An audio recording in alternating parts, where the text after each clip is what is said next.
আসসালামু আলাইকুম সম্মানিত ছাগল খামারি ভাইয়েরা, আশা রাখি সকলেই ভালো আছেন। শুভরাত্রি।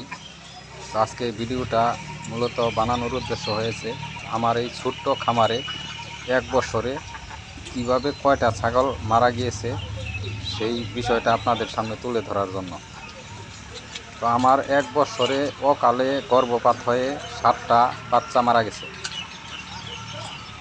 2 নাম্বার হচ্ছে আপনার গত বছরে পিপিআর হয়ে 2টা বাচ্চা মারা গেছে।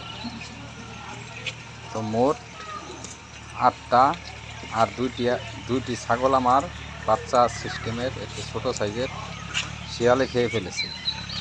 এই হলো মোট 7টা, আর 2টা 9টা, আর হচ্ছে 2টা 11টা ছাগল আমার এইভাবে আমার থেকে মানে মারা গেছে।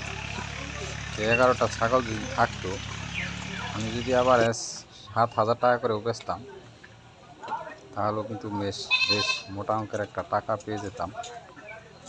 তো যারা নতুন খামার করতে চাচ্ছেন তারা সবসময়ই চিন্তা ভাবনা করে খামার করবেন। শুরুতেই বেশি ছাগল উঠাবেন না খামারে, আগে ছাগল পালন করা শিখতে হবে। আমার এক বছরে 11টা ছাগল মারা যাওয়ার পর এই বছর থেকে নতুন হিসাব আমার জ্যৈষ্ঠ মাস থেকে শুরু হয়েছে। তো সামনে এক বছর যদি আমি ছাগল মৃত্যুর হারটা কমিয়ে নিয়ে আসতে পারি, তাহলে বুঝবো যে আমি মোটামুটি শিখতে পেরেছি। শিখার কোনো শেষ নেই। তারপরে ছাগল পালন করা যদি না শিখে ছাগল বেশি করে খামারে উঠান, তাহলে কিন্তু নিশ্চিত আপনি লসের সম্মুখীন আপনাকে হতেই হবে। তো কাজেই যারা খামার শুরু করবেন এরকম চিন্তা ভাবনায় আছেন, তারা অল্প ছাগল দিয়ে ধীরে ধীরে খামার শুরু করবেন। টাকা থাকলে এখানে ইনভেস্ট করা যাবে না, বুঝে শুনে ইনভেস্ট করতে হবে। আগে ছাগল লালন পালন করা শিখতে হবে। আর অনেকেই বলেন যে ছাগল পালন করা খুব কষ্ট বা এই সেই অনেক কথাই বলে। তো আসলে ছাগল যদি একবার সঠিকভাবে আপনি পালন করা শিখতে পারেন, এটা যদি বাসস্থান সব কিছু আপনি ভালোভাবে তৈরি করতে পারেন, তাহলে ছাগল পালন করাটা আমার মনে হয় খুবই সহজ। সব সময় আপনার ছাগল নিয়ে আপনাকে বসে থাকতে হবে না। ছাগলের নির্দিষ্ট 3টা টাইম আছে, সকাল, দুপুর, বিকাল।